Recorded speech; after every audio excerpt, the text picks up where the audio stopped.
দুর্নীতি দমন কমিশন দুদকের চেয়ারম্যান হিসেবে জ্যেষ্ঠ সচিব মোহাম্মদ আব্দুল মোমেনকে নিয়োগ দেওয়ার সিদ্ধান্ত হয়েছে। একই সঙ্গে দুজন কমিশনার নিয়োগেরও সিদ্ধান্ত হয়েছে। আজ মঙ্গলবার বিকেলে মন্ত্রিপরিষদ বিভাগ সূত্রে এই তথ্য জানা গেছে। এ বিষয়ে এখন গ্যাজেট জারি করা হবে। নতুন দুই কমিশনার হতে যাচ্ছেন মিয়া মোহাম্মদ আলী আকবর আজিজি ও ব্রিগেডিয়ার জেনারেল অবসরপ্রাপ্ত হাফিজ আহসান ফরিদ।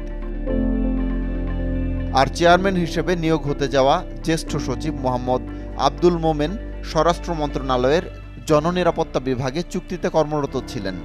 তিনি ওই পদ থেকে পদত্যাগ করেন। আজ মঙ্গলবার তার এই চুক্তি বাতিল করে আলাদা একটি আদেশ জারি করে জনপ্রশাসন। মোহাম্মদ আব্দুল মোমেনকে যুগ্ম সচিব থাকা অবস্থায় 2013 সালে বাধ্যতামূলক অবসরে পাঠিয়েছিল তৎকালীন আওয়ামী লীগ সরকার।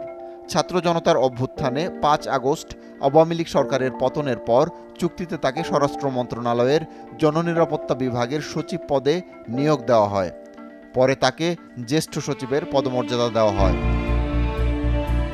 মোহাম্মদ আব্দুল মোমেন রাষ্ট্রবিজ্ঞান ও অর্থনীতিতে স্নাতকোত্তর ডিগ্রি অর্জন করেছেন।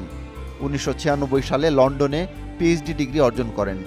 তিনি বাংলাদেশ সিভিল সার্ভিস বিসিএস প্রশাসন ক্যাডারের 182 ব্যাচের একজন সদস্য।